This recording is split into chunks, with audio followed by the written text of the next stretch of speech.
Okay, good Look at that. evening, Maria everybody. already let folks know that Dave couldn't be here. That's so good. Yeah, She's that's such a right. good Yeah, show. so yeah, Dave. Dave's having one of those evenings that I think most of us parents remember, where bath time and bedtime is not going according to plan. So uh, he's not going to be able to join us here. We're hoping he might be able to pop in later on, but who knows exactly when he will meet I'm the sure he's ransom fun demands of because his captors. he always loves being here, Yes, when we do stuff, and he tweets like up a storm during the broadcast. So yes. hopefully he can make it. Hopefully he can. But we will see. In any case, we shall plow forward. Uh, um, yeah, Michael says, "How sweet that he still makes a plan for that." Yeah, I know, right? It's uh, it is, it is. Still not just resigned himself to chaos yet. It's I think Michael, I think it's because he only has two kids, right? I mean, like, is it's when you can still when you can still play man to man and you don't have to switch to zone defense, it's still, you can still fool yourself into thinking you've got the situation covered. But, you know, And Moochie's with us tonight. oh, yes, I may have yes. Moochie may be playing background music when I do the intro. No problem. I've often thought, honestly, that the one thing Dave's intros are wonderful, but the one thing they lack is like more squeaky toy is really, really what they need. And just for you all to know, the whole entire evening he has not played with his toy. As soon as I started talking to Corey, boom, Right. squeaky toy. Yeah, well, like he wants to contribute to the conversation. It's only sensible. That's right. That's right. That's right. Are we ready? I Are you think recording? so. I am recording. I think we're good to go. All right. Let's do this thing. Let's do this thing. All right. Leroy Jenkins. All right. Okay. So I guess I have to do the countdown, right? 3, 2, 1. Pause the images of the editor. Good morning, good afternoon, and good evening. See, sometimes I say or, sometimes I say and. That's right. You have Today is arrived. an all-inclusive kind of It's day. all inclusive. That's right. That's right. It's all inclusive. It's morning, afternoon, or evening somewhere on the planet. That's right. You have arrived at the Silmarillion Film Project. In case you're wondering what the heck this is, I am Trish Lambert. Dave Kale is not with us this evening because there is a bedtime, bath time thing going on in the Kale household That's that right. he needs to oversee. But I am joined by, of course, by the token Professor Corey Olson, and we are working on the story of men some more tonight, right? That's right. We are. It's time to. So we talked about Haleth last time and did some good work developing Haleth's story, which was really fun. And I know I was glad Dave was able to make that one, as I knew that was one of the things he was most looking forward to in this season.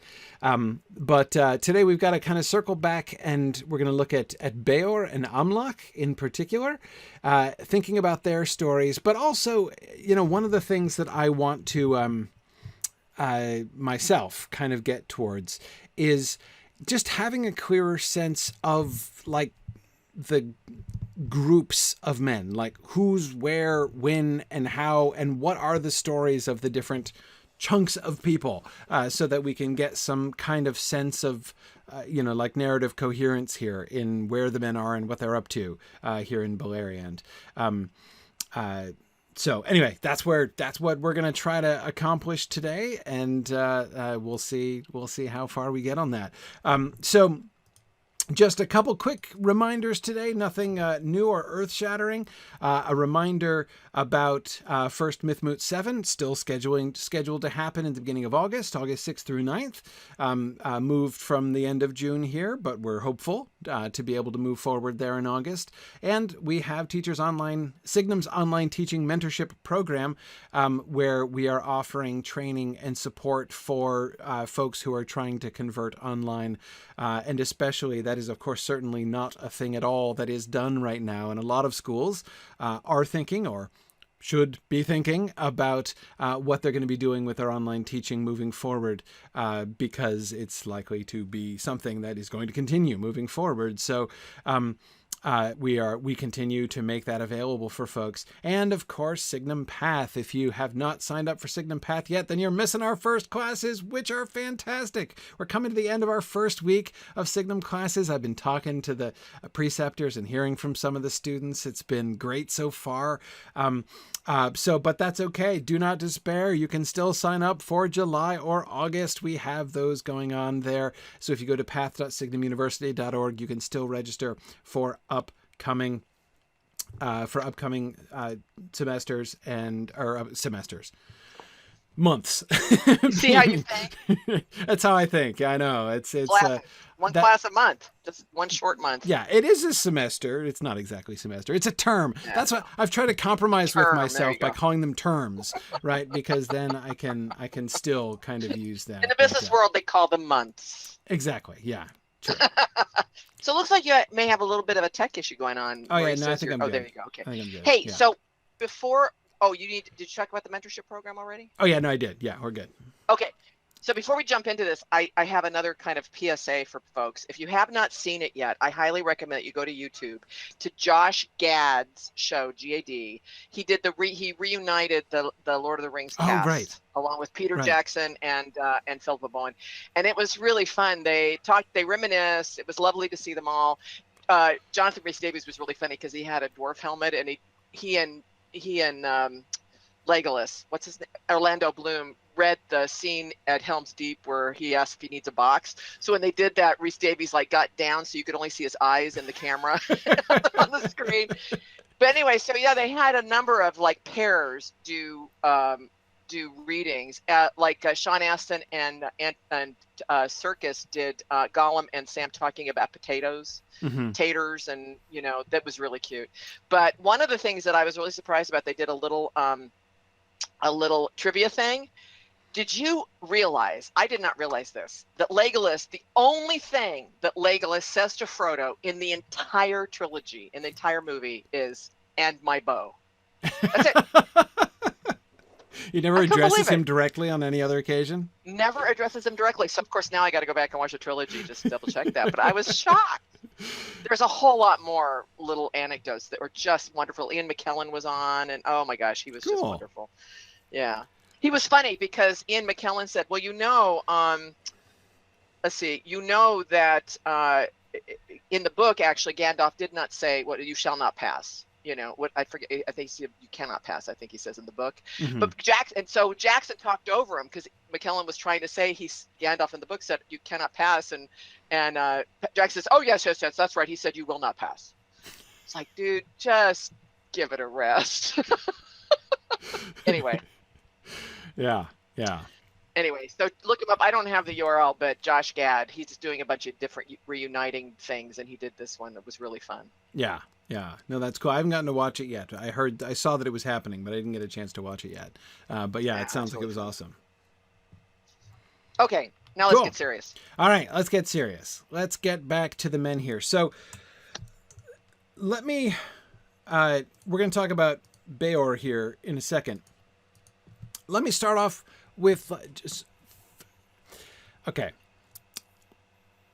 I was talking about the different peoples, and I was just rereading the text again earlier this evening, a few hours ago, honestly, and I was reminded of the fact I have always been dissatisfied by the story of the men. That is, we don't really get that the story of what happens to men in Beleriand is extremely muddy.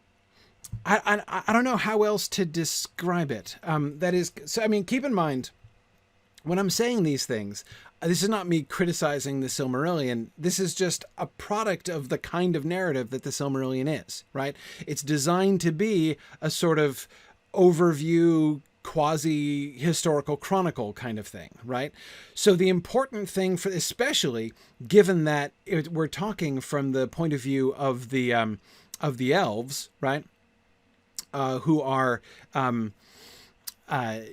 sort of encountering these, the men. It's no surprise that we don't get much of the story, like of them. Like we get almost nothing from their point of view, right? And the movements of the men is not really clear, and what is moving them to move is even less clear. So we've got they come over in 3 groups, but then they all kind of mingle in Estelad vaguely, right? And some of them go out and go other places, like individuals go out and serve with the elves and then kind of come back. And sometimes some of their families leave and go elsewhere, but we don't exactly know which ones and where. And there are a few times when there are sort of some larger migrations to particular places, and then some of them leave, but some of them stay. And do they go with the elves, or do they all, how many of them stay there in Estelad forever? What's going, we don't really know. All of that stuff is really quite unclear, right? And one of the things that I am wanting to do is I would love for us to have some clear storylines about the men, right? And motivations too, and motivations, right? So that we're really using this as an opportunity to explore both sides, both what the elves are thinking of the men and also what the men are thinking of the elves, and how both of them are related to the war in the north and all of these other things, right? To the Leaguer of Morgoth and their prospects and all of those things. And characters that we care about, Nick, I agree. That is certainly another thing that I want and that we need to have, right? So this is, and remember, this is one of my rule number 1 of adaptation, right? My absolute rule number 1, when you're doing an adaptation, the very first priority, your first priority is not remaining faithful to the text. Your first priority is telling a good story, right? If you don't tell a good story, it doesn't matter how faithful you are to the text. You're going to do a bad adaptation if you're not telling a good story, right? And if you don't believe me, watch the Hobbit films again, and you'll see what I mean. He wasn't true to the story at all. Oh, nor sure did he tell a good story. It was in many ways. Writing the barrels down. Well, I guess they did write barrels down. They did write barrels down. Just not the way Bomber did. No, of course. And Legolas. There are lots of things out of it, but no. Anyway, I don't want to get into a whole huge debate about it. But the point is, there's plenty there. There's plenty there. I mean, again, even the bloody sandworms at the end are from the text, for crying out loud. Like the wild wereworms in the Last Desert show up at the end of the film. That's a terrible idea, right? But by God, it's there in the text, right? So anyway, I'm not here to reopen debates about the Hobbit films, which of course we spent 3 years discussing. But what I'm saying is, it's not first and foremost. The faithfulness to the text, responding to the text, is crucially important to any good adaptation, but it is not the most important thing. The most important thing is that we tell a good story.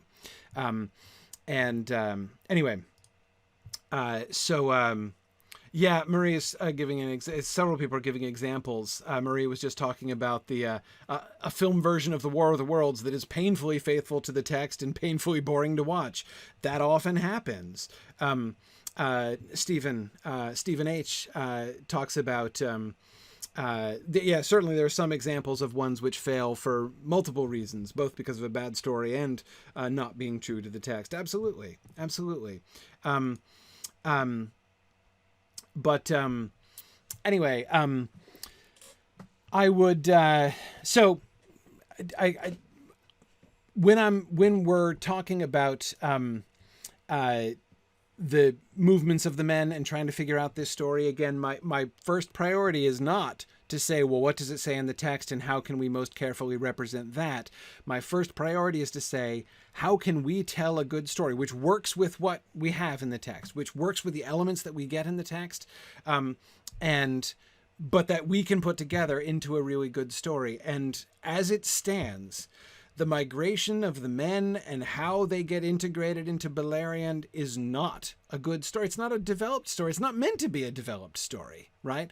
That chapter is like men come into into Beleriand, right? And they mostly ally with elves, and they end up kind of all over the place with a bunch of the elves, except not in Doriath, right? That's kind of what the chapter accomplishes, and that's fine. Like in the context of the Silmarillion, that does a job that it wants to, especially given what it is. But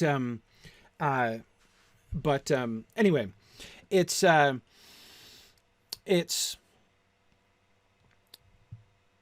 that's not what I want to do. I want to be thinking about stories. So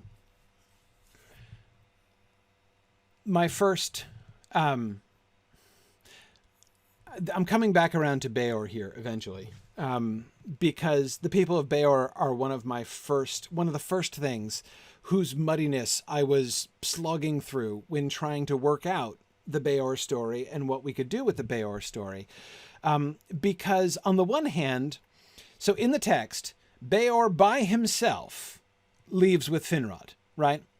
Finrod comes and meets Beor and his people. Beor is the leader of like a large chunk of the people. And right after Finrod meets him, Beor is like, peace out, folks. And he goes with Finrod and serves Finrod like one-on-one. Like, I don't know, he becomes his valet or something. I'm not sure what Beor does exactly with Finrod, but he goes and he hangs with Finrod, right? But his people are still called the people of Beor, kind of, right? Even though Beor is no longer there, and they're still mostly in Estelad, except some of them go elsewhere until eventually some of them go one other place. You know, some of them leave with Bereg and some of them go to Dorthonion eventually, right? And it's like, okay, that's not a story. That's just a bunch of things happening, right? And in particular, like, in what sense is this tribe even a thing, even a story, even a potential character, right? It ceases even to be a coherent like tribe, or there's no narrative for the people of Beor at all, other than that a lot of them end up in Dorthonion eventually, which, okay, like, great, so we get that. Anyhow, so I want there to be like if the people of if we're going to present the fact that the people of Beor is a thing, right? That there's this group of people and they are the people of Beor. We need to have something happen with them. They need to be characters, like that people. There needs to be an arc, right? There needs to be a story for those people. So my first, when I think about the essentials of what needs to happen with the people of Beor, we've already kind of conceived of the overall story here. You know, we've already started this work in thinking about what are some of the ways in which we can use the three different peoples that we have, right? The Haladin, the people of Beor, and the people of Marach or Amlach or Hador, anyway, the rest of them, right? As I say, muddy. But whatever. The other large group of folks who are all under one chieftain who never does anything or says anything or gets a role in the story, right? Because again, story not interested in him, though it points out the fact that he exists.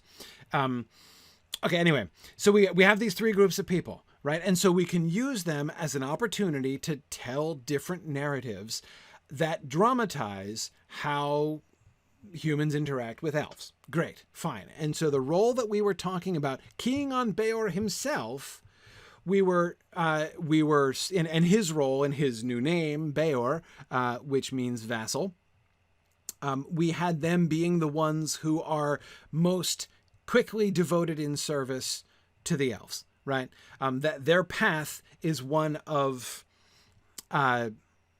devotion from the beginning. They're the quickest and first to jump in and say, we love the elves, we want to help and serve the elves, We think they're great, and we like, practically worship them.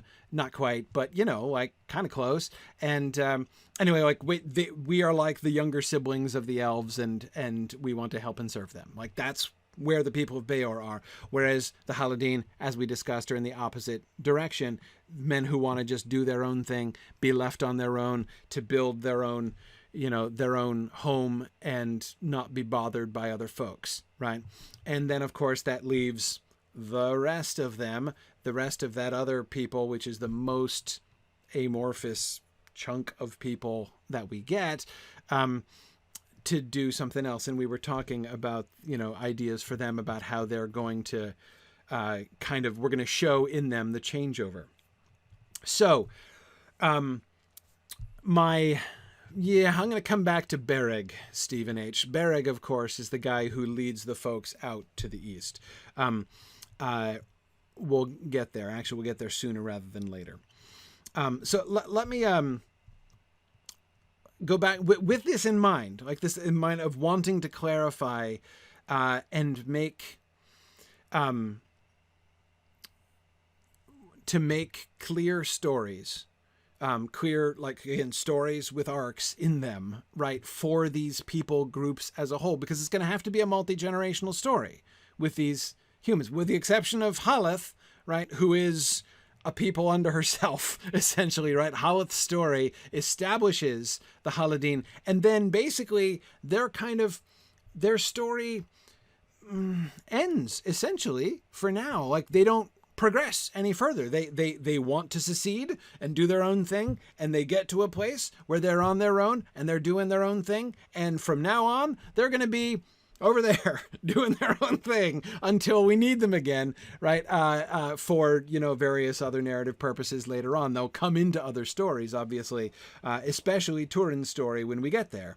But we'll be sort of done with them. They're a little bit more of a one-shot story, so that's okay. But Beor's folks and the other folks are not going to be done. They're going to be both of them are going to be multi-generational stories, which need to get from Beor up to Beren, right, and through Endreth, on the one hand, with this group of folks. And then with the other group of folks, we're going to have Amlach, Hador, and then eventually, of course, Hurin. Hurin and Turin, of course, and so on down the line. So we have their stories, which again, both of those stories are going to be, over the course of season 5, multi-generational stories between the first half of the season and second half of the season, as we've discussed, having a sort of generational gap in between the front half and the back half of the seasons there. So with that in mind, let's focus on the people of Beor and on Beor himself, and then on the people of Beor, and see what we can decide here. So Beor is the beginning. He is the first man that we introduced to the audience, and he's going to become Finrod's friend and vassal, as we said. One of the most important elements of Beor's story is that he dies of old age, and that his death of old age will feel abrupt to both the elves and the audience. His legacy will be humans living with elves. Okay, so we have a series of questions here that have been gathered together from the discussions that you guys have been having on the discussion boards. So I will read through these questions, because I was thinking about talking about them in order, but then I was like, no, I'm going to end up covering a bunch of them at once, so I might as well just read them all. Okay. The first episode of the season will focus on Beor's point of view as he meets the elves. Will all of his story except his death occur in that first episode? How long are we going to have Beor lingering on before he dies, is the core question there. Who among men and elves will Beor interact with? Will the move from Estelad to Dorthonion happen on Beor's watch? Will Beor designate an heir/successor to lead his people while he's with Finrod and Nargothrond? Will Beor fight alongside elves or engage in more peaceful activities? Are there any events that must occur before Beor's death? How early in the season can we lose Beor? Will the elves attempt to heal Beor's advanced age before he dies? And will the death of Beor prefigure the death of Aragorn in any way? Objection, Your Honor. Leading the witness. Yes. I think that's a good idea. I like the idea of Beor's death prefiguring the death of Aragorn. I think it's an excellent suggestion. Okay. Big picture here. Now, I have another question that is not on this list, and that indeed the answer to which seems to be taken for granted by the questions on this list. Should Beor alone go with Finrod? See, that is a very good question. I don't think so. My impulse is to say, no, I don't want Beor. I don't want that to be. I mean, I love the idea of the Beor Finrod bromance. Like, that's great. Bromance, yeah. Love it. Love it. So that should absolutely happen. But I am not at all convinced that we want to leave the people of Beor in Estelad while Beor goes gallivanting off on his own. In particular, since that doesn't seem to me, it's possible that we could work it. But we had talked about thinking of the story of Finrod. Now, not even thinking about Beor's angle on this, but thinking about Finrod's story, we had talked about having his relationship with Beor be the moment where, they, Finrod has his like Valinor concept, right? Let's bring the humans to, and we'll do, where Finrod is at the beginning with his not really acknowledging or recognizing the change that's happening in Middle-earth, right? So in the progress of his character in dealing with the theme of change in this season, he starts off in a very elvish, conservative manner, right? Thinking we can go on as we're here now, but we can rebuild Valinor in Middle-earth to the best of our ability, right? He's not quite as extreme as Turgon in this regard, who's like literally physically rebuilding like a scale model of Tyrion, right, inside Gondolin, but Finrod is definitely towards that end of the spectrum, right? And so when he meets the men, his immediate impulse is to say, hey, awesome, let's recapitulate. Let's recapitulate what happened with the elves, right? Just as we were brought to Valinor by the Valar and invited to come and dwell in bliss, so this must be our calling, right? We have come back here and we're exiles and we did the kids thing and that was bad and we're under the doom of Mandos, but we can still do good, right, here in Middle-earth. And obviously one of the things that we can do is we're now here in a place where we can bring in the humans into, well, not the blessed realm, but like, the sort of replica version, right, of the blessed realm, and we can at least do all this kind of thing. So okay, great. That's his plan, right? So what does he do? Bring one guy? Seriously? Like, that's his plan? Now, the only way in which I could see this being spun is if he's seeing it as like a parallel to the ambassadors, right? Just as Ingwe and Finwë and Elwë went across the sea and then came back among the rest of the elves and said, hey, let's all go to Valinor. So he's like, yeah, let's do that again, right? So I'll bring Beor, but the problem is he mistimes things, right? Because he doesn't realize that Beor's going to die of old age. So he's like, I'll bring him and he can live with me for a century or so and then go back and tell the rest of them, that this is all really awesome. And then like it goes awry when Beor like dies of old age in Finrod's house. And then he's like, okay.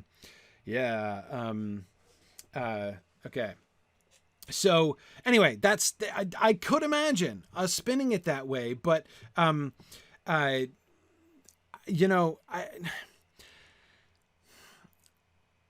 what I don't want is the people of Beor and the people of Amlach / Malach / Hador, all just kind of milling around in Estelad with no, like, if we expect that to mean anything, like the people of Beor, if we expect that to mean anything, we need to differentiate them and not have them all muddling around there at Estelad, right?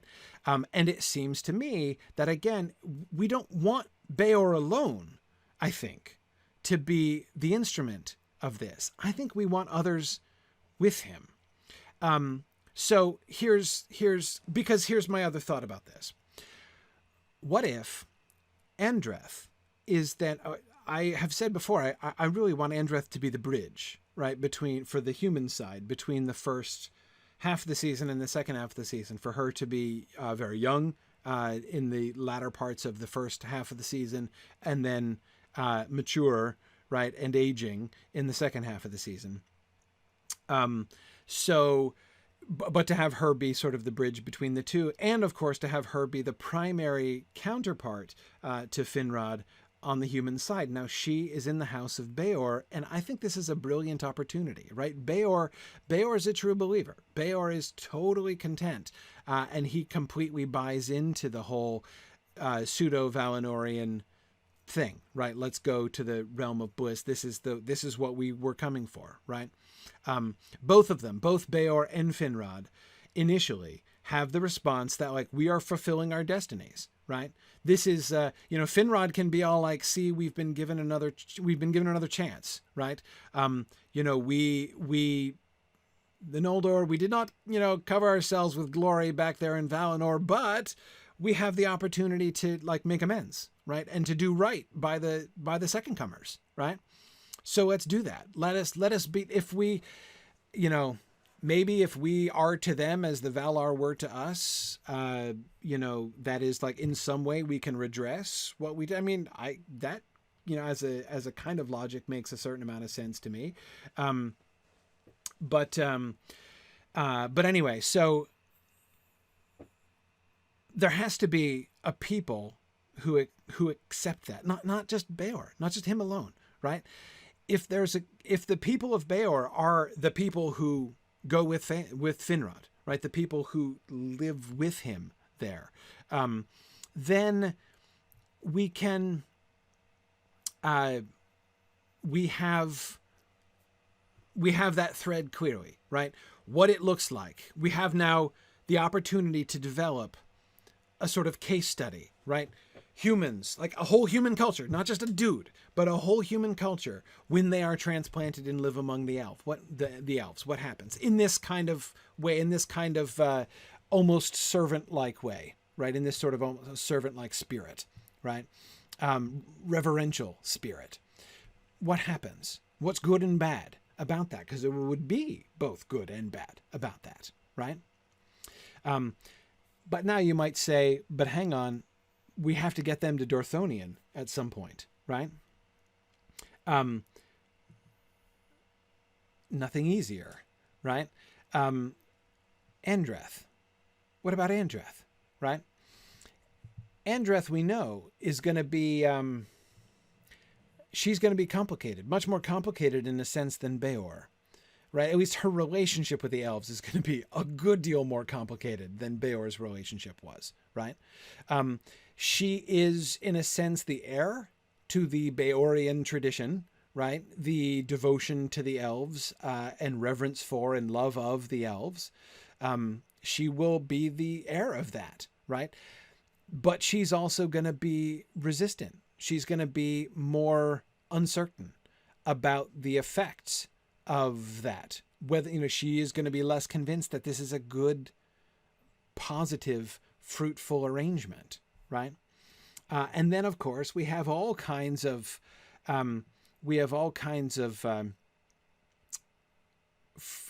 lovely opportunities for irony, as of course she is going to be the one who's going to fall in love with Finrod's brother. So I think there's lots of real potential there, right? Whom she would presumably meet in Dorthonion when they moved, right? Yeah. Okay, yeah, Chris prefers Beoric to Beorian. Beoric. I like it. I agree with you, Chris. That's better. Now, hang on. So first, let me just say, I see several of you making conscientious objections to various of the things that I'm saying. Don't want you to think I'm ignoring you completely. Not ignoring you. Just wanted to finish working out my thought here, and then I'll address your objections and or accept your corrections after but let me finish working things out here. So, okay. So it starts off looking really positive, but we know there are going to be problems with this, right? Like this, it can't work. The whole, like, let's do the Valinor thing again over here in Beleriand, that's not going to work. It's counter to the whole nature of Middle-earth, and certainly to the nature of men, right? And the death of Beor is going to be the first indicator of that, right? And then Andreth leads the people away, essentially, into Dorthonion. So they don't, like, break up with the elves. They don't have a messy breakup with the elves or something, but that there could be more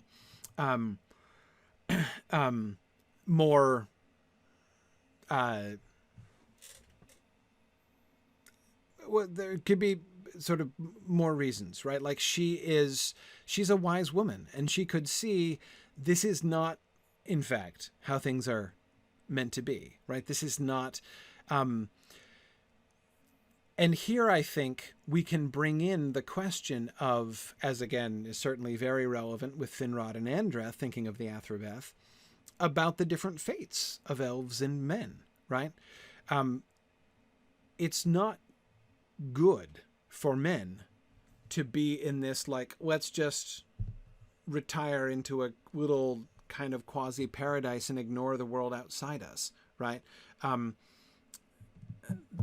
There can be a sort of discontent, if you see what I mean, with a discontent with that whole idea. Anyway, you can work that out a little bit more. But she then would lead them to Dorthonion. And then, of course, that's when she meets Ignor, and then things get super complicated for her personally. And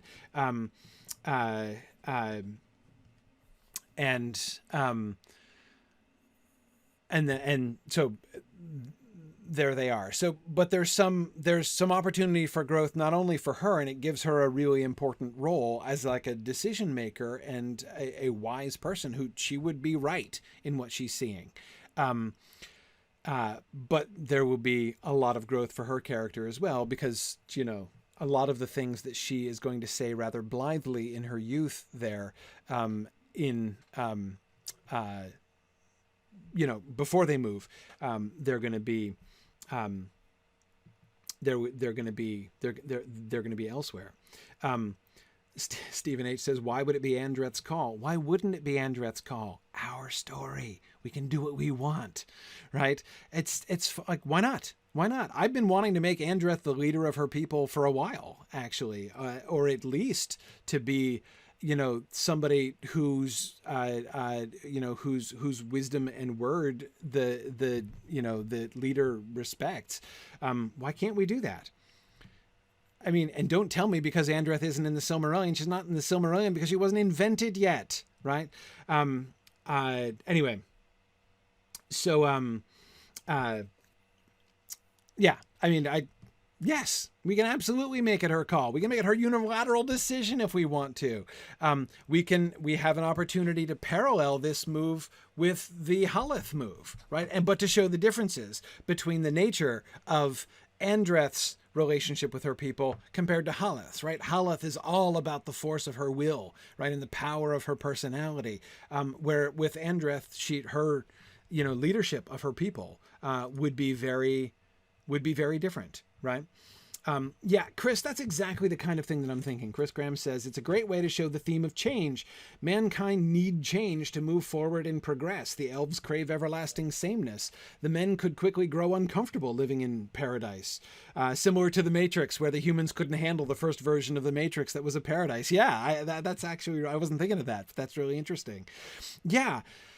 That is exactly along the lines, Chris, that I was thinking when I talk about the discontent that Andreth would perceive, and that she would be the one who would be leading them or at least counseling them to say, look, this has been great and all, honestly, really, it's not you, it's us. But like, this isn't good for us. Like this is not what we're designed for, right? We need to sort of live in happy stasis. That's we are like, and she can point to there would be people who would be unhappy, even though they're not suffering, right? They're not outwardly suffering. They would be suffering. Now, a whole bunch of you are objecting to what you'll notice. I've been really indistinct about where they're going to, right? Many of you are objecting to us hauling an entire horde of people into Nargothrond. It's being secret and all. Agree. Not saying that that has to happen. It's okay if they don't go to, but I don't, what I do want is, if we are going to proceed with the idea that we had talked about before, about Finrod starting with this, let's create a paradise for men idea, and let's, since we've established the peace and everything, let's try to resume a new normal, right? Which is a new elvishly non-changing normal, right? Let us, Finrod's first idea is like, whew, now that the excitement is over and we won the Dagor Aglareb, now we can settle into, my sister's happily married, now we can settle into a time of peace and non-change, right? Like back like we used to have in the old days in Valinor, right? And oh, look, at that very moment, here are men, right? Coming in, and we can help them, right? So the number one objection I have to Beor simply being separated from his people and the rest of his people living on an Estelad is that it, like, basically, to me, it reduces to almost nothing Finrod's choice. Okay, what? So he takes a single pet back home with him, right? And that's the big plan? I mean, that doesn't seem to me at all to fit. If we're going to show his conviction for the lack of change, Beor and Beor alone, and then Beor dying of old age, I want to do more than that. And Nick, absolutely, it cuts him off from whomever is going to run the House of Beor in the future. Exactly. And it means that the House of Beor, as a group of people, they're not part of the story at all. I mean, if Beor is going to be the one through whom we're going to show, like, what happens when elves, when men jump in with elves and live in the elvish world, whole hog. Well, if we have a population of one in that storyline, then when Beor dies of old age, possibly early on in the season, as you guys were suggesting, then what? Now what on earth is the difference between the House of Beor and the House of Amlach, Malach, Marach that's sitting out there in Estelad? Nothing. They're just all amorphously out there. The House of Beor doesn't even mean anything. There is no story for the House of Beor anymore at all, right? Whereas if we have them as a people moving in with the elves, right? So that we can show not just in the one singular case of Beor, but for the whole thing, to show exactly as Chris was just saying, right? To show that, it's not just that Finrod's, like, there are two different issues, right? With Finrod's plan A of, hey, great, it's time to live a peaceful, stable, normal, elvish life again, right? And then there are two problems with that plan. Problem number one, it's not going to work with humans. They're not wired that way. Their destiny is other, and their lives work differently. And that's Finrod's first wake-up call. Like, whoa, okay, so I guess it doesn't work, right? It doesn't work with them. But of course, that's only his first wake-up call to the larger realization that he eventually comes to, which is, it doesn't work for anybody in Middle-earth. It's not possible, right? That thing that I was assuming and hoping for and trying to build at the beginning was an illusion. At the beginning of the season, season 5. That's an illusion. There is no return to that kind of an unchanging status quo, right? So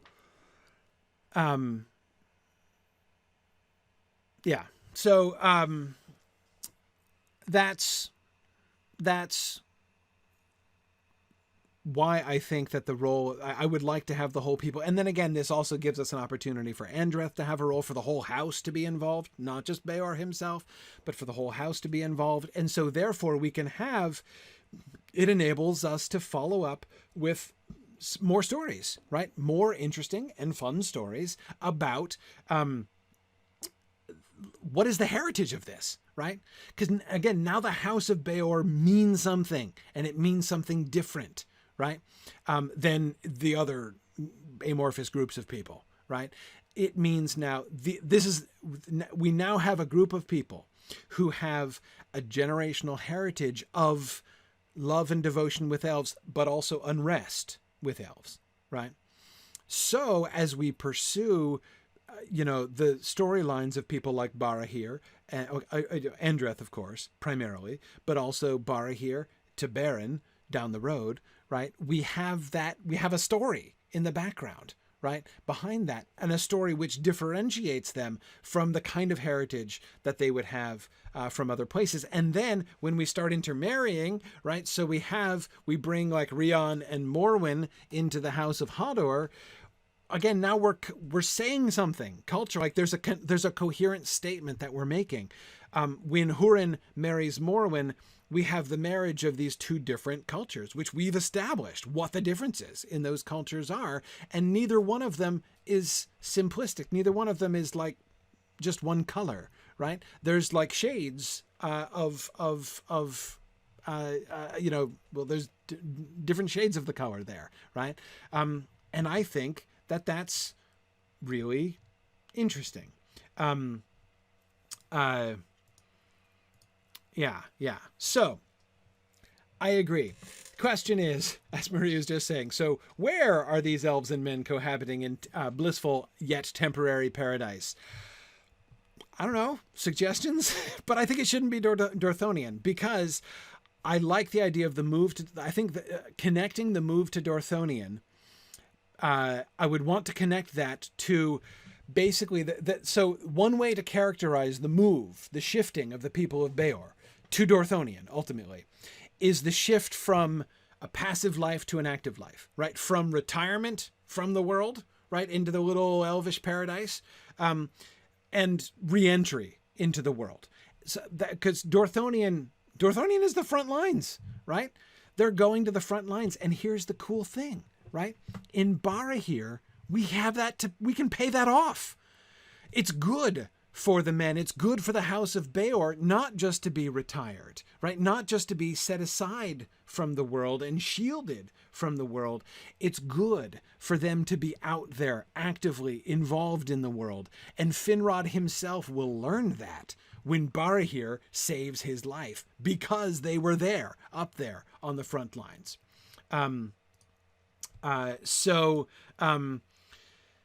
That's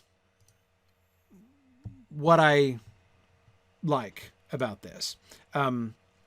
So where? I'm not super bothered with where.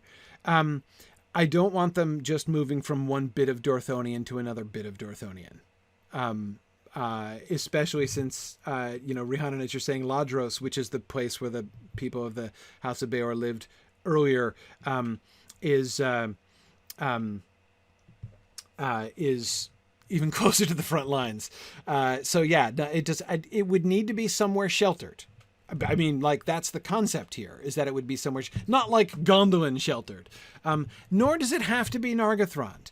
Though I don't think that myself, I object to Nargothrond quite so much as many of the rest of you do. Do I think it's possible for Finrod and his people to get, folks from the House of Beor in stealthily and quietly? I think that could be arranged, but I'm not if you guys are uncomfortable with that, I'm fine with that. I feel like actually thematically it works well, right? Because Nargothrond is the peer of Gondolin, right? I mean, Nargothrond and Gondolin have been kind of a matched pair from the beginning. Both of them are very much retreated from the world, right? Nargothrond less so than Gondolin, but or less perfectly than Gondolin. But the idea of like, come to my secret place and live underground, right? I mean, they would literally be sheltered, right? They would not even really be seeing the light of day anymore, and that also gives an opportunity for them to a visual manifestation, the visual manifestation of their confinement, right? Like that they're hemmed in a narrow place, to quote somebody, right? They're in Nargothrond, not allowed to go out into the world and to do anything, right? So, you know, they, I get thematically, it's kind of nice, actually. Really kind of like it, in fact. And the shift to Dorthonion makes sense as it's, you know, Finrod has connections there, right? So, you know, like, okay, I'll take you to live near my. He doesn't want to ditch them, right? And they don't want to be ditched. They're not separating from the elves. They're not like, oh, like in fact, there can be some interesting sort of parallels, right? Which Finrod can be very much aware of. Finrod can having first made the parallel to like, being like the Valar, bringing them into Valinor. He could then be like, well, but they're handling the exit a heck of a lot better than we did, right? No kinslaying necessary, no rebellion, right? I mean, he could even, I could even see him kind of joke about that even with Andreth. Anyway, you know, maybe not. Rhiannon is suggesting Minas Tirith. That's one of the other things I was suggesting, Rhiannon. My biggest problem with Minas Tirith is that, first of all, it's not that large, so it's hard to see. I mean, they could live near it, but Minas Tirith, although, you know, it's a strong place, is not exactly like sheltering, right? We would need them to be somewhere where they would be sheltered, right? Not only just protected, but like cut off, essentially. Separated from the world. Which is kind of why being underground, Nargothrond, if the only problem is like getting them there, surely we could solve that problem. Couldn't we? Why couldn't we solve that problem? Chris suggests we could bring them all to Nargothrond blindfolded. Why not? Like you know, a whole string of blind beggars with one dog. Why not? There's some precedent for that.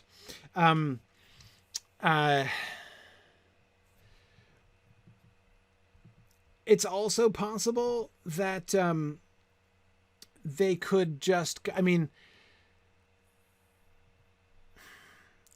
being in, I mean, we know that Finrod is technically like ruling enormous expanses of largely unpopulated territory, right? It's not like he doesn't have land to spare.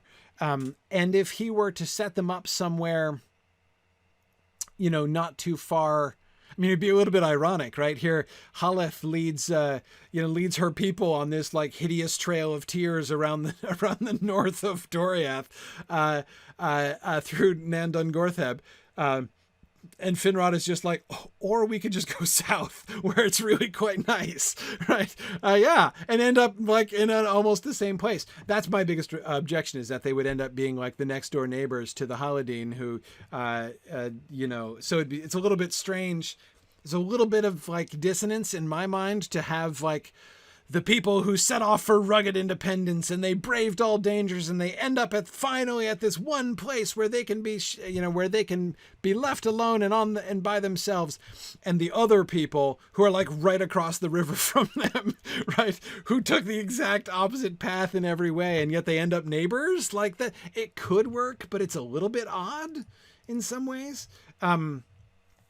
But exactly, Marie, we don't want them to have their own land. Exactly. We want them living with the elves. We want them dependent on the elves. We want them, I mean, it's not that they can't have like their own sort of suite, right? They don't have to like physically like, you know, live in the houses of the elves and stuff. But anyway, but yes, I would not, I don't think that them establishing their own farmsteads and things under the supervision of the elves is enough, because then they would look a lot like the people of Haleth. And the question is, what's the difference between them? Whereas if they, again, just for argument's sake, bear with me for a second. If they were in Nargothrond somehow, right? If they were in Nargothrond, they would be living in the elf realm, right? They would be guests and servants in the elf realm, right? And they could be given, he could give them a whole wing, right, for them to live in on their own, but they wouldn't, it still wouldn't be theirs. And they would not be establishing their own homes. They would have homes provided for them, right? Hey, look, there's this whole part of my big old cave complex that we've spruced up for you guys, right? Isn't that great?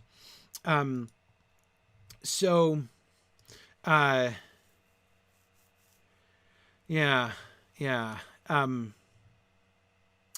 I don't totally object to the idea of, I mean, we can like invent a new realm. If you guys would like to,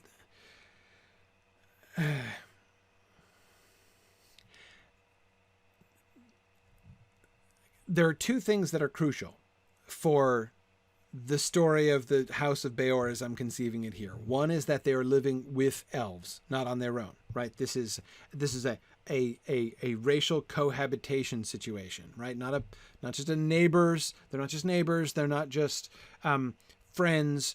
They're living together, serving and being among the elves, right? And then secondly, that they should be restricted. Not because Finrod is trying to keep them down, but because Finrod is laboring under the false idea that this is the best thing he could possibly do, provide them everything, right? Make a little paradise for them all to live in together, elves and men. And in its way, of course, it's a very generous and sort of progressive idea, right? That Finrod, there would be many of the elves who would not think like Finrod about this, that the destiny of the firstborn is to help provide for and care for and teach the second comers, right? But that's his vision, right? So here they are and they're all living together. So if that's supposed to happen, right? If that's supposed to happen, then we would have to, I mean, and we want that to happen like in a plot of land, a random plot of land south of Doriath, then Finrod's got to move there.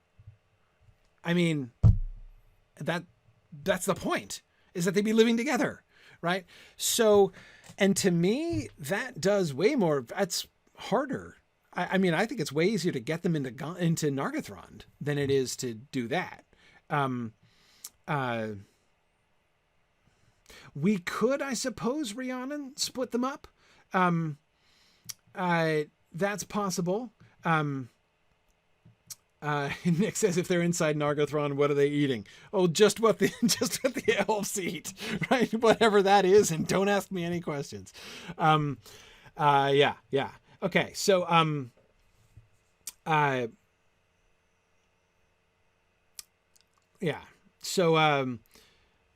anyway, Rhiannon was suggesting, what if they're split up? Some in Minas Tirith, some in Nargothrond, some right with Angrod and Ignor and Dorthonion.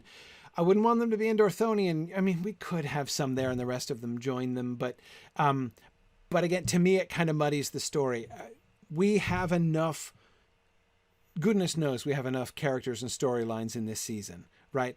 It's one of the reasons why I'm wanting to keep groups together, right? I want the House of Beor to be a story of the House of Beor, right? Which has individual character arcs of a few important characters. Most importantly, Beor, Andreth, and Barahir, right? Those are the three most important characters. They're the only characters in the House of Beor that I care about, right? If we end up including others, that's fine. And also, sorry, the other woman, blanking on her name, the other wise woman, teacher of Andreth, what's her face? I'm forgetting her. I don't know. Thank you. Yes, I don't know. She's important too. So yeah, Beor, Adonel, Andreth, and Barahir, and I mean Baron, but he's not going to play a huge role. They're the only people in the House of Beor I really, really care about in this season. But anyway, I want the House of Beor to be a story, not 4 stories, right? Because we can't tell that many stories clearly. And okay, and then we have I think that's probably why I left Audenil out first, because she's not originally from the House of Hador, or she's not originally from the House of Baor. Yeah, I know, and I might want to change that, but we'll figure her out later. I'm not gonna worry about her just now. My impulse is to shift that actually and have her be of the House of Baor. But anyhow, okay. So one story of that. So I don't want, so Rhiannon, that's one of my biggest concerns. I wouldn't want to scatter them all over the place, because then we're going to have less of a coherent story. And I want the shift. If the House of Baor is going to shift from sheltered, happy, elvish pseudo-paradise to front lines in Dorthonion, right? Taking their part in the siege, serving alongside the elves, or serving the elves, still serving the elves, but serving the elves in this more active capacity, right? And not being restricted, being enabled to move forward and change in this way, in the way that people see this. So yeah, anyway, that's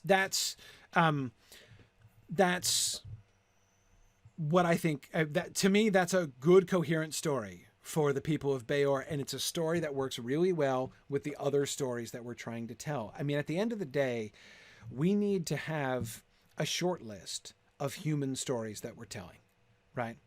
Ultimately, I'm not even thinking about the individual people. I'm thinking primarily about the groups, right? The House of Baor story, the House of Hador story, and the House of Haleth story.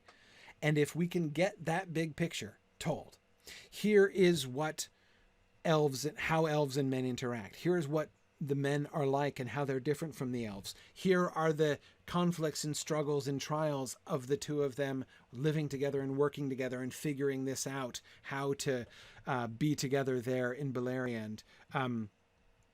That's and then of course we have the individual character the individual characters whose storylines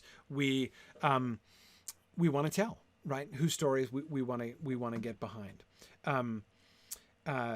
Yes, Marie, that's exactly right. Marie says that she understands my impulse not to have some men here and others there. Having Estelad as a kind of holding pen for cultureless men is not a compelling story. No, it's not. And to be totally honest with you, in my own mind, when I'm trying to remember what the Silmarillion says, I actually find this chapter, the chapter of the coming of men into Beleriand, less memorable even than of Beleriand and its realms. Because although there's a lot to remember in all of the, and the same thing with like the princes of the Eldalier and stuff, like the chapters which have a lot of lists and like, who is the children of whom and which ones live in which countries, those can get confusing for folks. But still, there's a lot to remember, but like all you have to do is remember it. And if you read it enough times, you can remember. Whereas the story of men there are incidents that are really memorable. The story of Haleth is really memorable. The story of fake Amlach is really memorable. The story of Beor's devotion and the shock at his death of old age is a memorable story. The story of like the people, though, as a whole, of like what happens to men when they come and what their perspective is and where they live and what they do is not at all. And I still get Marach and Malach and Amlach confused.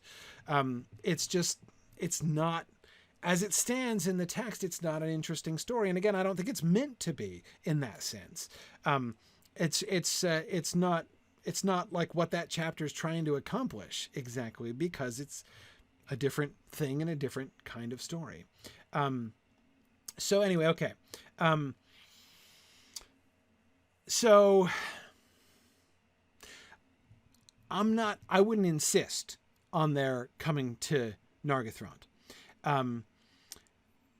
But I would need, Marie, I agree with what you said earlier on. We spent a lot of time in season 4 establishing like, here's where people live. Like, these are their kingdoms. These are their cities. We can't go wantonly building a random new one, right? Like Finrod, whom we spent a lot of time setting up in Nargothrond during season 4, randomly moves out temporarily and, creates a little love nest with the people of Baor, south of, that's weird. It's just weird and confusing. And okay. So Nick is asking, is there a reason that all of his people have to be arrived there by the time Baor is dead? Well, yes. So, Nick, I think your suggestion, which is an interesting, so Nick's, tell me if I'm getting this correct, Nick. This is Nick's suggestion about how we can have our cake and eat it too. And that is, if the people of Beor set out to go to Nargothrond and they don't get all the way there before Beor dies of old age. And then after Beor dies of old age, this is the point at which they shift so that they're like moving, but they don't get all the way there. And then they change and go up to Dorthonia on the way. Is that right? Is that the idea? Yeah, okay. That's the idea. Right. Because like migration takes a long time. Ask the Teleri. Well, yeah, elf, but whatever. From a human standpoint, that is an awfully gradual migration. Not to mention, it seems a little so. But here's my biggest objection to this, Nick. It doesn't satisfy my first criterion, right? We have to have the first part of the story of the House of Beor, which is House of Beor gets set up in Elf Paradise, right? I want to give Finrod a fighting chance to set up his static paradise, his change-free zone, right? Because if he can't set up a change-free zone, then he's not going to learn that that's not. I want him to learn that can't happen, but I don't want him to. But I want him to learn it after trying it. You know, I mean, that would seem like the way to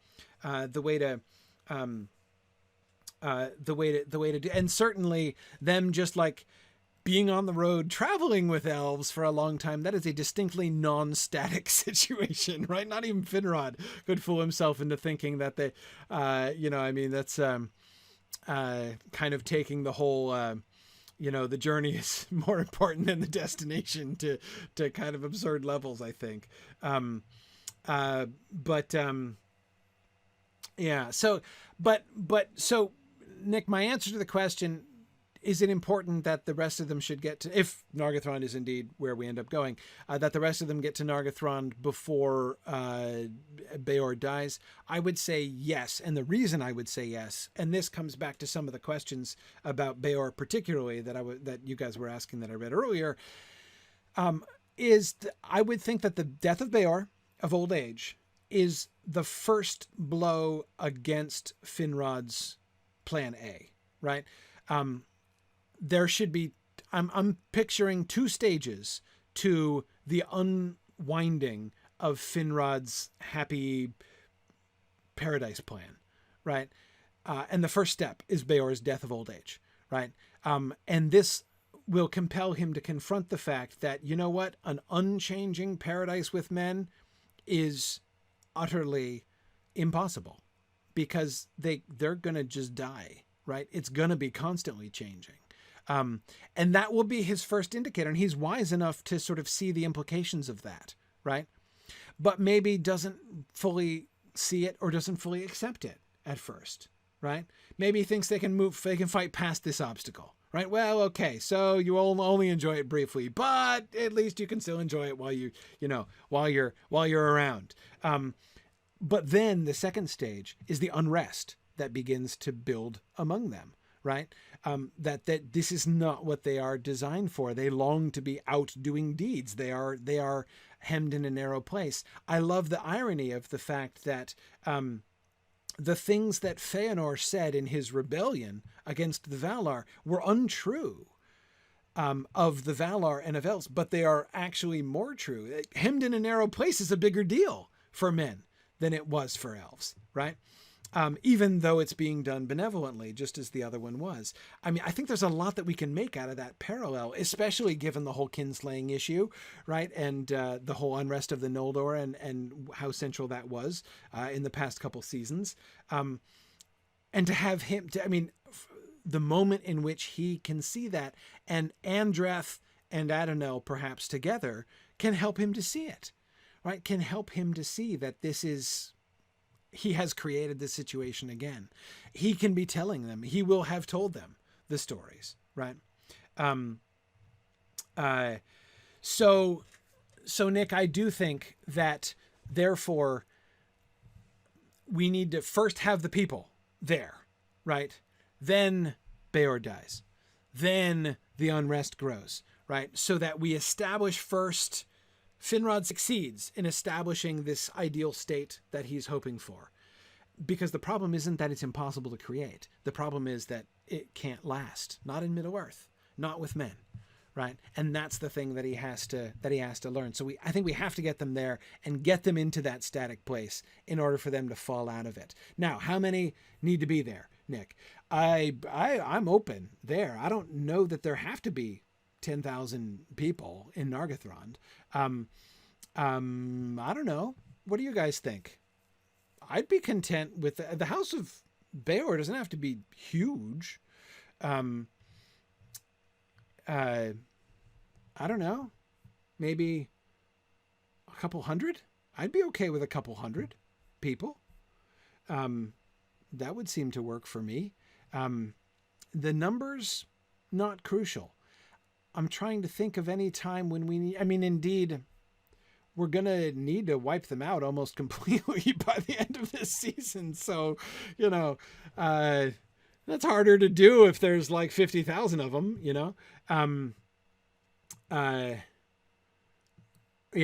Yeah, I agree. The House of Hador has to be the biggest house. The House of Hador is like an army in itself. The House of Beor doesn't have to be an army. The House of Beor is like a domestic staff, right? It's fine.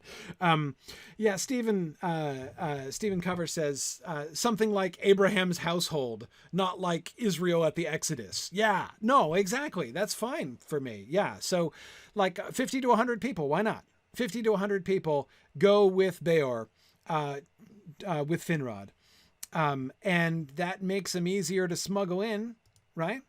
That makes them easier to smuggle into Nargothrond.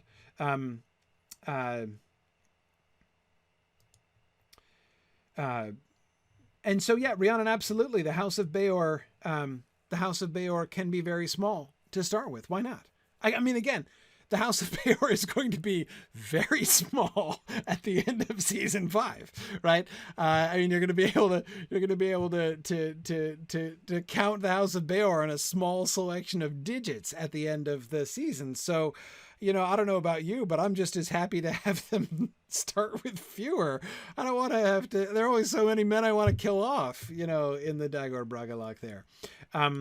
So yeah, I think that would be fine. And again, it makes the migration easier. I mean, I do agree that a migration of like 50,000 people across the landscape into Nargothrond, little conspicuous, right? Kind of hard to hide. But a house with, like 50 or 100 even, I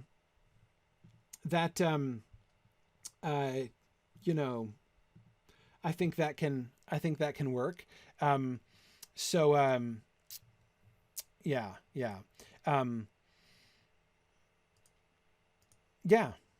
Why not have them smaller than the Haladin, Stephen?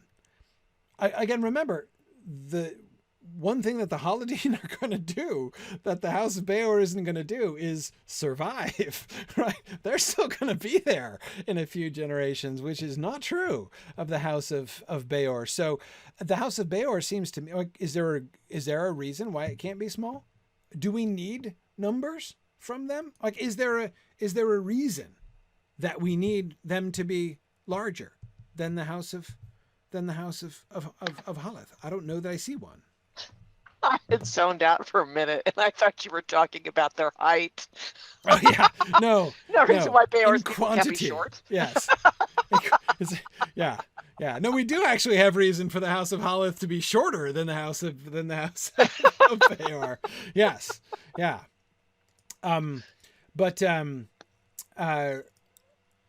Yeah. Marie says, are they marrying their cousins? Why not? As one does, right? I mean, like comparing them to Abraham's household, I don't mean literally that has to be like Abraham's household, right? Which, speaking of which, Abraham's household contained many other people besides his children, right? There are a bunch of servants and stuff too. So there can be like multiple large families involved. And if 50 is too small a number, have it be 100, right? Or have it, Marie, this could be a reason, right? Why they're another cause for discontent. Right. That like, they're like, we are few and we are contained here. Like Finrod would be thinking, right? He's thinking from an elvish perspective, right? So he's thinking like a few of you are going to get married and eventually, a few hundred years from now have children or whatever. And like this, like the whole life cycle of humans, and the number of kids that they're having and all of these other things, right? That wouldn't have been in his calculations, right? So like their desire to go out and mix with the other peoples, right? Like not to be isolated and separated out from everybody else could be part of the, one of the issues, honestly, right? Why not? So yeah, that's, yeah, Rhiannon says the only potential reason for needing quantities is that men should add a substantial military force to help with the fight against Morgoth, but that role could be fulfilled by the House of Hodor. Exactly. The House of Hodor, they're the army, right? The House of Holith, they're impressive, smaller numbers, but they're impressive. The House of Beor doesn't need to be. Doesn't need to be. I don't see that they need to be numerous. Yeah.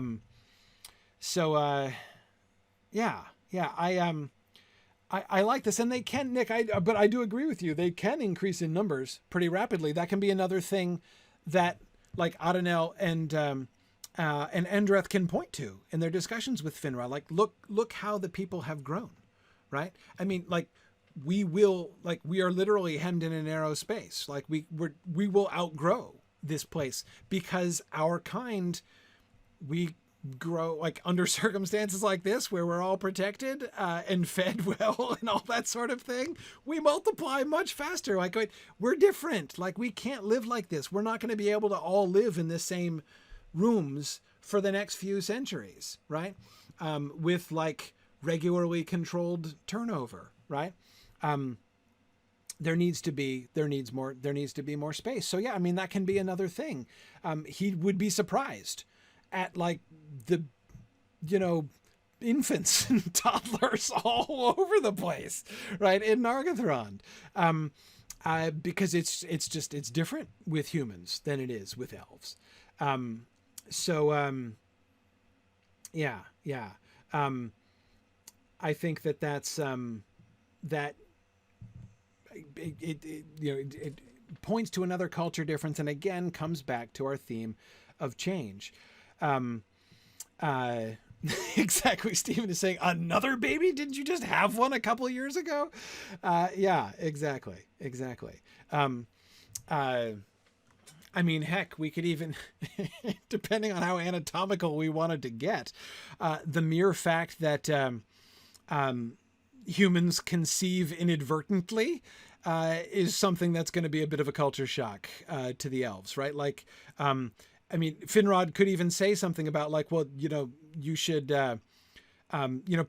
perhaps you should think about having fewer children, and they'll be like, that's not exactly so much in our power as it is for you guys. I know it isn't entirely inadvertent, Nick. It's not like it's 100% accidental. But as I understand it, I mean, if I'm reading the laws and customs among the Eldar correctly, as we've been discussing for the last 3 weeks in the Mythgard Academy class on Wednesday nights, the impression I am getting is that elvish conception is voluntary. There's not a fertility issue among elves. And Finrod could be assuming that like elves, you have the number of children that you want exactly when you want them and when you are prepared to have them. And it's, and you've, considered all of the circumstances and all of these other things, right? Rather than like, you're just like, pumping out kids without thought and without apparently, and like what you're saying, you're not in control of this. It just happens whether you want it to or not.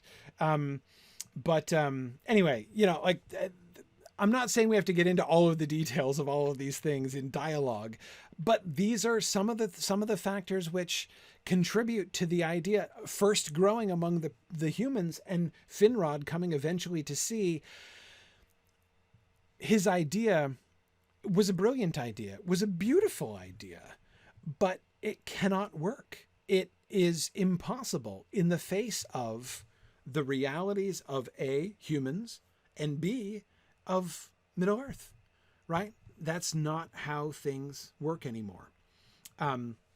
So then we get the shift, and they shift and they move up to Doriath. From there, they would be more numerous when they leave than when they came.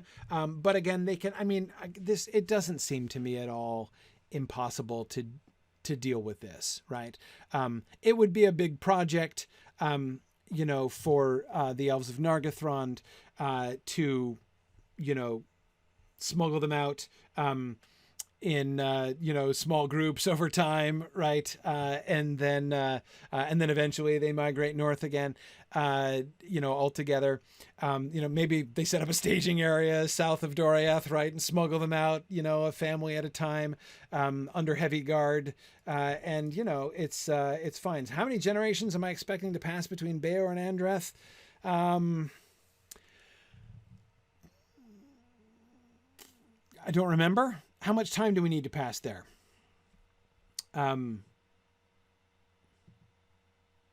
Yeah. Chris says it's like Exodus, except with a benevolent pharaoh. Yeah, sort of. Let my people go because they're just too darn comfortable here. Right? So it's certain parallels, but certain differences from the Exodus story. Yeah. Andreth is dying this season too, isn't she? Andreth, well, I want her to still be alive at the end. Well, I don't know. She could either die at the end, or she can maybe. Or she could just fade away in next season. Vanish, or I don't know what. But anyway, I mean, well, I I don't certainly know want that we her there at the necessarily have end. to have her death. Depending on where we start next season, it could be she's long gone by the time. You know what I mean? It's like we don't have to do it. Okay. I was just wondering, because if we were going to have her die in this season, then timing that with Beor's death is, Right. Yeah, no, exactly. I mean, that's my big question is, so remind me of what we had decided we needed for time between, like, for the scope of season 5. We had talked about that. I know what the book says. What had we decided we needed for our stories? Which is not necessarily the same thing.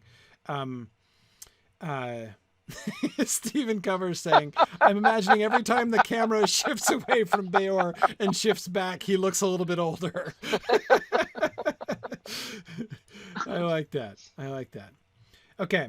All right. So let's see. It's meant to open on 3:10 and close at 4:55. So we've got 145 years, and I'm allowed to shave 50 years off if I want to. Lovely. Oh, well, that's nice then.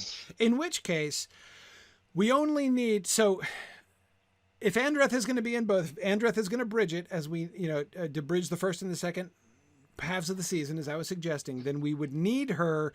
She has to be old enough to be taken seriously, right? She doesn't have to be in charge. She can be the, pupil of Adonel still, or whatever, at the beginning.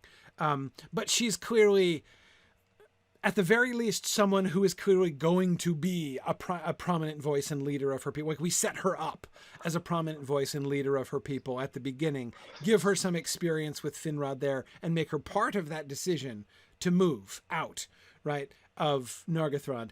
And then we have her in her mature years, right, in the second half, and all that sort of thing. So, okay. All right. So that means if we've got 145 years ish, right? We need, so how many years do we need to pass between, after they move to Doriath, she's got to be young enough still to have a romance with Aignor. She doesn't have to be super young then. No reason she can't fall in love with Aignor when she's in her 30s or 40s. Let's say, 20s or 30s maybe. So for her sake, we can we'd have to say, what, 50 years? She can be in her 80s or 90s by the time the Dagor Bragollach comes along.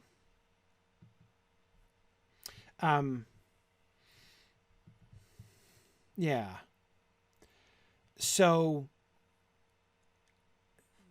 from the point of view of the story of the House of Beor, the time between when they arrive in Elvish Paradise and when they leave is by far the most fungible time, right? Because Andreth is on the clock after that, right? So we've got to stay focused on keeping Andreth alive until the end.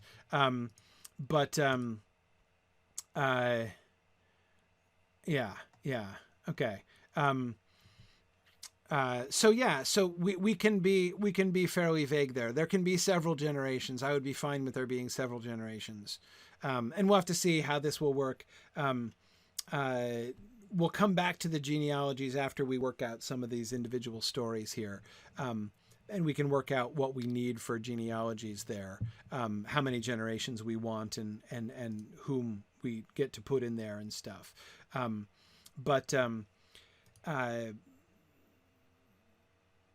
Yeah. So let's see, Rhiannon, if they spent about 50 years in Nargothrond, the House of Beor, they spend 50 years in Nargothrond, well, I think it'd have to be longer. If we're going to do the 145 total, it would have to be longer because Andreth needs to be at least 20, say, when they leave, right? So that would only give them 30 years before the birth of Andreth there. And that means, yeah, Andreth would be 115 at the end. So it would have to be longer. It would have to be longer. So she'd be 115. If we want to cut her down to like 85 or so, that puts it at 80 years for the House of Beor to live in Nargothrond. Yeah, 80, 75, something like that.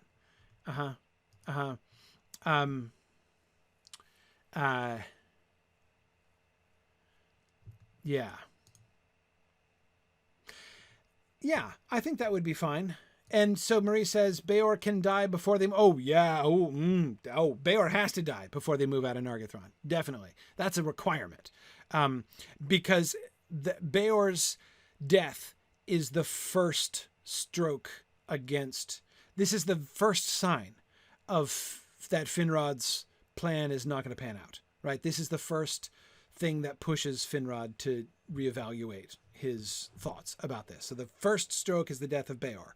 And then comes the growing unrest and the growing realization, which Andreth and Adenel will help him to, right? That, like, this isn't working out.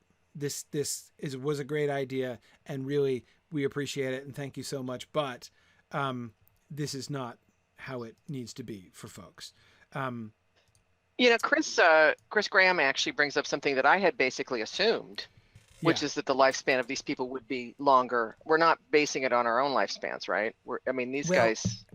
I don't know that we have to. I think we have some flexibility there. I know the Numenorians are going to be longer lived, but they can be. Stephen Cover was also asking, like, could we have them be something closer to Hobbit ages rather than... They wouldn't have to be the full Numenorian scale.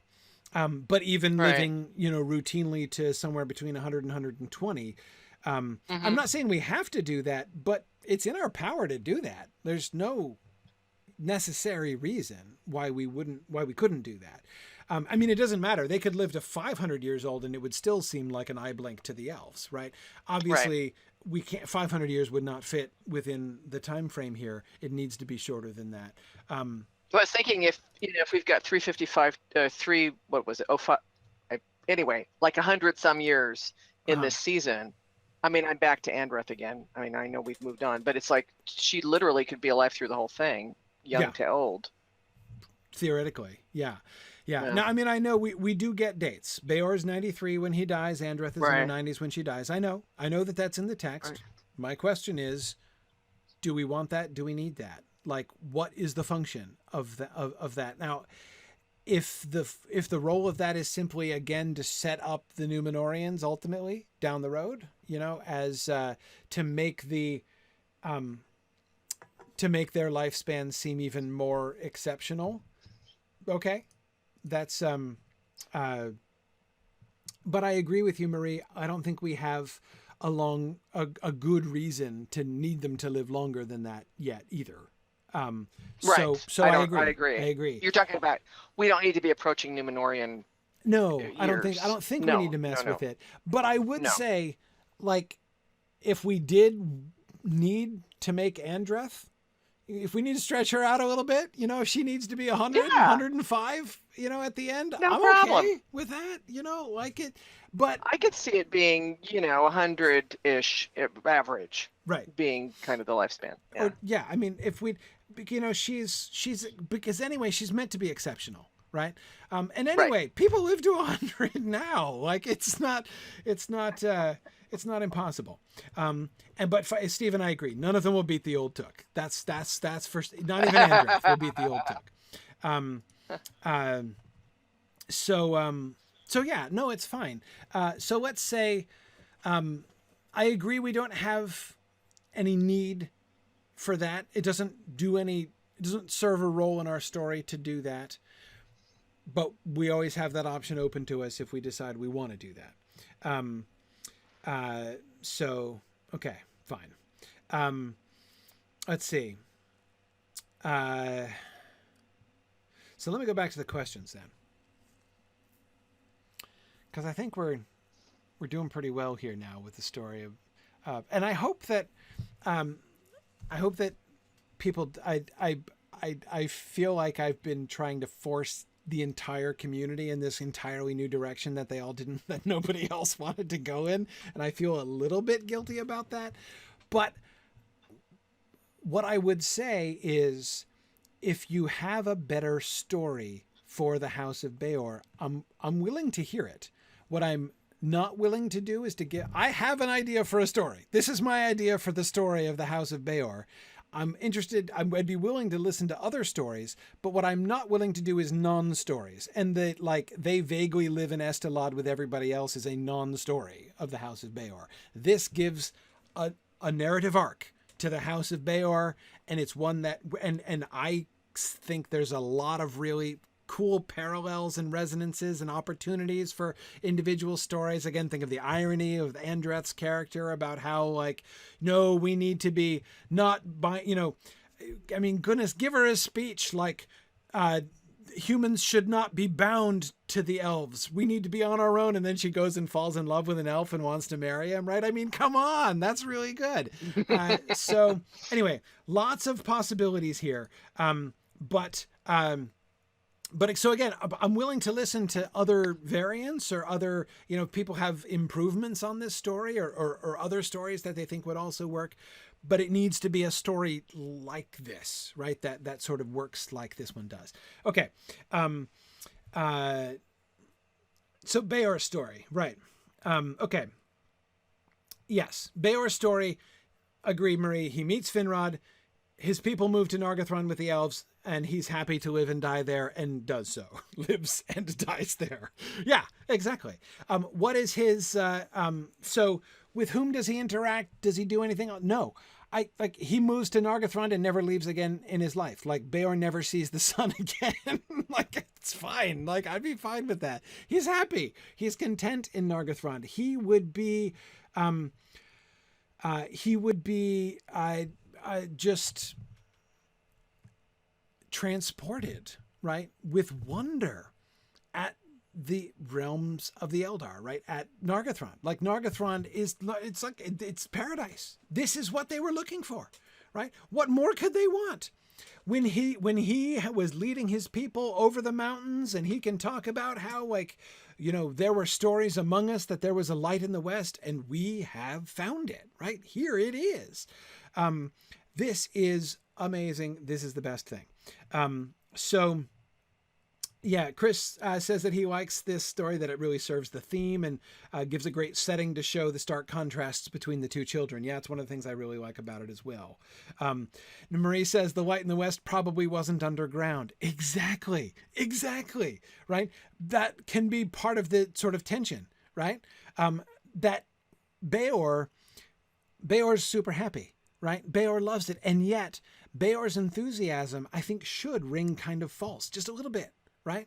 Not false in the sense of like, this guy is dumb or like this guy is deluded, but like, this isn't going to last, right? This is not the permanent solution that both Beor and Finrod think it is, right? We should be able to hear that, right? We should hear that,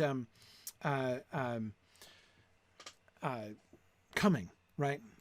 The seeds of the future unrest of the House of Beor can be sown in some of his reactions, right? So yeah, the irony of that. I mean, we can even sort of have someone say something like that, right?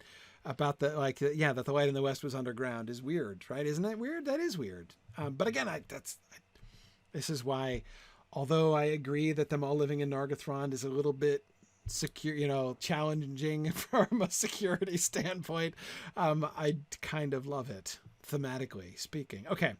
All right. I don't see Beor fighting. I see him engaging in peaceful activities his entire life. That this is like a retirement for him. And we should show this. We can show this in a couple different ways, right? On the one hand, so the clearest contrast, right? The two stories among, in the big picture of the stories among the men, among the peoples of the men, the two most obviously contrasting stories are the House of Haleth and the House of Beor, right? And notice how we can push those in different directions, right? The House of Beor, they go to Nargothrond and they don't ever like lift a finger or put on armor. They don't know how to use weapons. Like they don't have any. They dress in nice clothes and have no calluses on their hands, and they're like. Whereas the House of Haleth, they're rugged, and they're armed and armed to the teeth, and they're like fierce warriors, after the tradition of Haleth, their leader. So we have two totally different, and there's like pluses and minuses on both sides, right? Neither one of them is ideal. The people of Haleth, as we talked about with Haleth's story, she's awesome. She's impressive. She's very admirable, but she's not perfect, right? And she certainly does not create a perfect life for her people by any stretch. And of course, the same is true for the House of Beor. They also are not living a perfect life, even though that's what Finrod's plan is for them. So the contrast is now Nick says they can't be too ineffective for Barahir to rescue Finrod. But he's the younger generation, right? Barahir's going to grow up on Dorthonion, and they're going to be different. And that again is going to be another thing that is going to be like yet another mind-blowing thing for Finrod, right? They're going to set off and move to Doriath. Move to Dorthonion, not Doriath. Oh dear. Oh my. No way. Anyway, so they're going to move to Dorthonion. Right. And Finrod is like, okay, you guys go ahead and I'll come visit you in a little bit. So he goes to visit them like 40 years later, which is a little bit in Finrod's world. Right. And what does he find? They're totally different. The culture has transformed.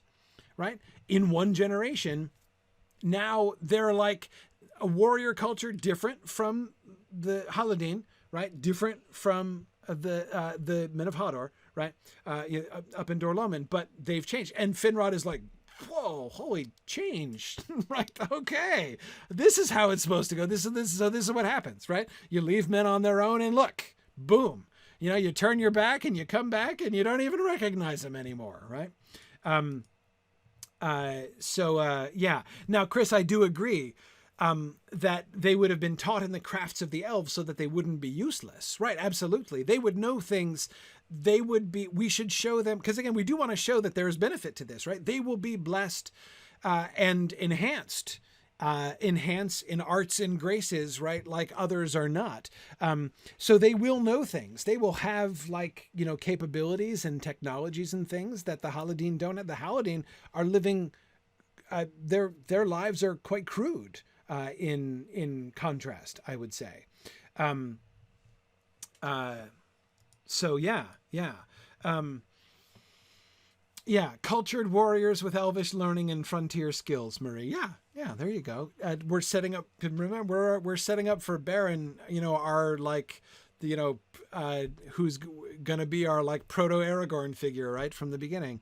I mean, that parallel is something that we're gonna need to be very conscious of from day one, obviously. So yeah, there's a certain parallel there, right, between like Aragorn, who was raised in Rivendell, right, with the learning of the elves, and yet then goes out and becomes a ranger of the wild. That's going to be where Barahir and Beren are, I think, especially since, remember, that also fits. If the House of Beor is not enormous, it's going to be bigger when they leave than when they came, obviously, but there's still not going to be 50,000 of them in the field, right? So Beor, the people of Beor, are never going to be an army. Maybe there are a couple thousand of them by the time we get to, the Dagor Bragollach, but but still, they're not going to be, we can show that they're like they would become like a woodland people, but different from the Haladin, right? They would be, you can tell the differences because they, came from Nargothrond, right? And they would be, I would see them being much more sort of ranger-like in that way. And their contributions to the war efforts and stuff would not be, infantry armies, but rangers and scouts and things like that. So that when we get Barahir and Beren and the Band of Outlaws at the beginning of season 5, it is the sort of last surviving sort of bastion of, the culture of the House of Beor, and it fits with what they've been doing. They don't have to be exactly like that from the beginning, but that's sort of a natural extension, in a sense, of their culture. Yeah. Okay, so Stephen H. says, if there's only a couple thousand, why would Fingolfin think that the time would be ripe for the big push against Morgoth? Because of the House of Hadar, who can be far more numerous, and we haven't gotten to them yet. But yeah, the House of Beor wouldn't be really tipping the scales there. The important element of the House of Beor is their relationship with Finrod, who is our central character for working out the theme of this season, right? That's the most important thing. And in playing that role, they would be playing an enormously important role in this season, even if they're not going to play a very important military role. But again, we can find something useful for them to do, I'm sure. Okay, so... All right, so thinking then specifically about the question, are there any events that must occur before Beor's death? Not many. Just getting there and establishing this new happy world. Happy world with foreshadowings of becoming less happy over time would be that. And as far as the final question about prefiguring the death of Aragorn,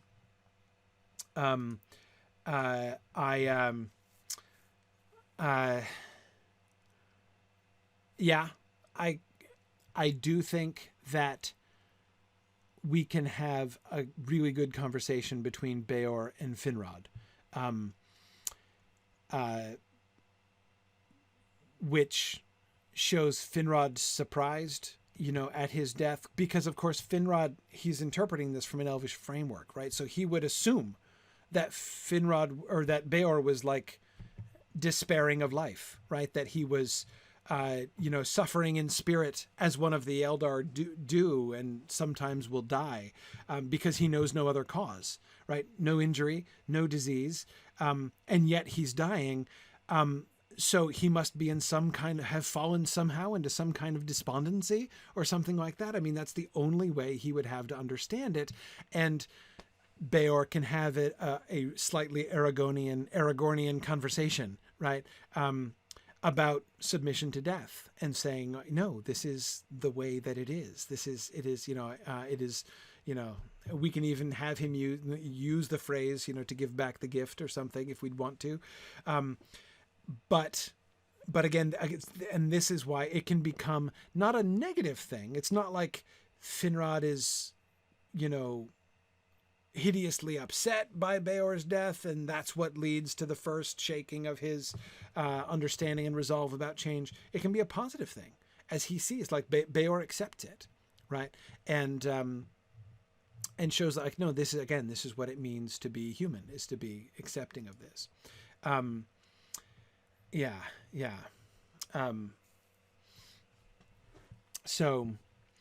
So that's why I think, so as far as the question about attempting to heal Beor's advancing age, I think not exactly. I think it would be because he would know that he wasn't ill. But I would think that the way he'd interpret it would be some kind of despondency or grief that he was hiding, right? But Finrod could be confused because he presumably can read minds well enough to know that Beor's not, in fact, in the grip of despair or grief, right? And yet he seems to be fading like someone who is, right? And so trying to understand that, and then Beor helps him understand that from his deathbed, right? I like it. I like that. Okay. Let's move on to Amlach. Briefly. Well, not... Let me actually just kind of start off here talking about the framework, and this in as much as it connects with the House of Beor, and then we'll pick up with Amlach next time, because it's getting late, and I'm trying to turn over a new leaf and not end so late. So, first, the council. There are a couple things that we can do here. One thing that we can do is...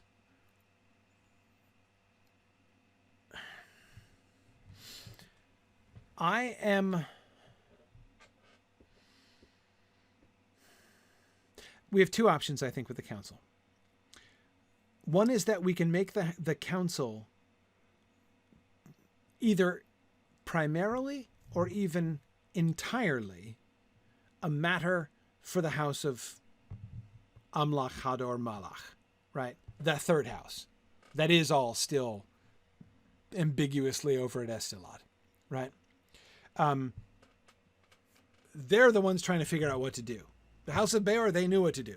The House of Haleth, they knew what to do also, right? It's the lump that still doesn't know what to do, right? So they're going to have a council to decide what they do. There could potentially be representatives of the House of Beor and of the House of Haleth there, right? I mean, there could be someone among the, Amlachians who say, hey, let's send emissaries to our, friends of old, who now live away from here, one with the elves and one on their own. And we would like to get their counsel in this as well, to hear their voices and their advice about what we should do. But again, the decision that's being made, that people of Haleth, they're not making their decision. They're good, right? House of Beor, they're not as good, but they're not permanently good, but they're good for now, right? They've made a decision anyway. So yeah, exactly, Marie. The largest house is the least monolithic. So they're all just kind of trying to figure out, what do we do? What's going on, right? Here's one of the other things that I think is really important for us to do, is not to leave the populations muddy, right? It's okay for us to have the split. But my suggestion is that we simplify things as much as we can here, so that we can keep the storylines clear for everybody and not just muddy, right? So we have a clear story for the House of Beor already. We have a clear story for the House of Haleth already. The story here is the council, because everybody else, they need to know. So we've established the two extremes, right? And now everybody else has to decide, what are they going to do, right? Given the data that we have from the House of Beor and the data that we have from the House of Haleth, which is better? What do we do, right? And so they're going to have their big council. What I think is really important is that the result of the council can be a split. Some are going to leave, right? And they're going to take off and they're not going to be heard from ever for a long time. The others, I think, are the House of Hador, right? Those who decide to stay move to Dor-Lomin and form the army of men that are allies with the elves, right? I don't think we want there to be a lump left over after that. Like, there's a decision point. Some of them say yay, some of them say nay, and but now we're done, right? And that's and now again the story is clear. And so those who say yay and remain and join, they join on different terms, right? So we have now like a third case. They become the, we've got the one kingdom that's too hot and the one kingdom that's too cold, and then the third kingdom that is just right, right? I mean, that's in one sense the way that we can kind of do it. There's the biggest issue that I see with that is having the story of this people of the House of what will be eventually the House of Hador, most clear, to have their story most cohesive. Amlach himself is my biggest problem. That is how Amlach goes with Maedhros, right? So Marie, yes, I do think that the Beoric move to Dorthonion happens after Hador goes to Dor-Lomin. Yes, that's what I would suggest. The decision is made, the council is held, and the decision is made once the people of Beor are in place in Nargothrond and the people of Halath are in place in Brethil. Then they make up their minds. Some of them leave and some of them stay, and they go up to Dor-Lomin and they ally themselves, not serve, not move in with, not join their cultures too, but they become neighbors and allies with the elves up in the north, right? Except one of them goes to Maedhros instead.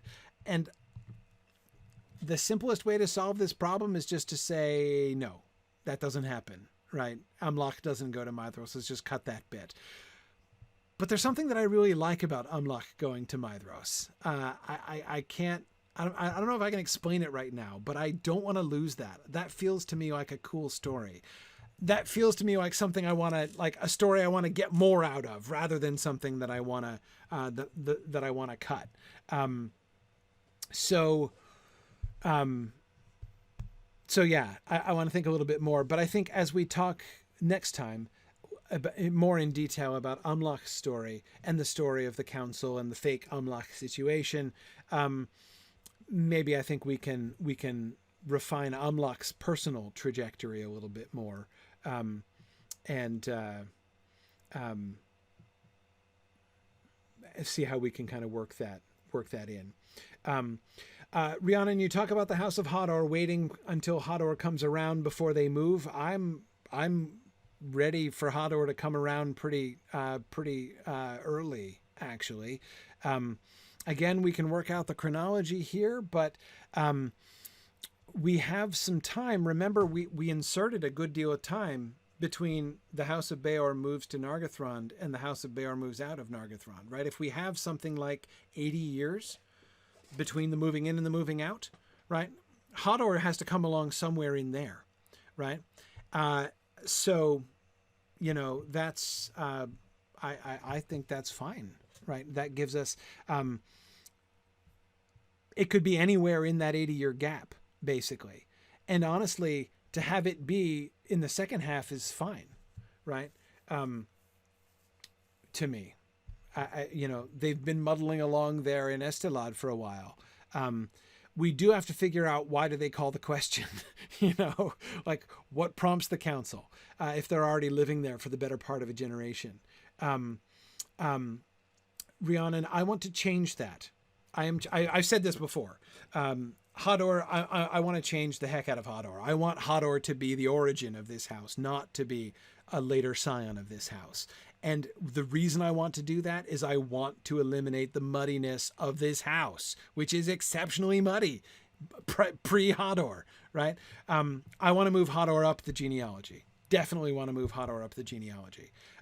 So it is my plan to have Hador be in the first half, which is going to mean shifting things around for the Dagor Bragalach. It sure is, absolutely. But that's fine. We'll work on that, because after we finish talking about Amlach, Hador is where we're going next to figure out his story and where that sort of fits in. So. Anyway, does Hador need to be alive for the Dagor Bragalach? I'm not sure he does, but we'll have to wait till we get to his story specifically before we can answer that question. Actually, here's what I'm thinking. Having done the teaser about the council and Amlach, let's talk about Hador first next time. Let's resolve Hador's story so we can get kind of the back end more clear, right? And then we'll do the things that lead up to that, right? That I think that'll be close. Let's talk about Hador, then we'll come back to Amlach and the fake Amlach situation and how that comes about. But once we know like what we're handing off to eventually in the House of Hador, I think that'll be clearer. Okay. So yeah. Anyway, let's we'll sort that within our time frame and everything. So Hador and then Amlach, and then we'll see what we move. We're making some pretty serious progress in human stories, and I'll be feeling a lot better about this. So good, awesome. Thank you guys so much for joining us today. This was a really, really excellent discussion. I appreciate your patience and forbearance. I know that I've come in, as I said already, with this like totally different concept for the story that you guys have been very admirably non-stubborn in your reactions to. I really appreciate that. I want you to know that I don't take that for granted.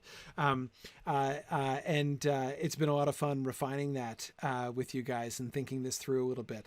I look forward equally to considering the Hador story and then working back to the Amlach story next time. Awesome. Thank you guys so much for being with us. And I will say, as always, thanks for listening and Godspeed.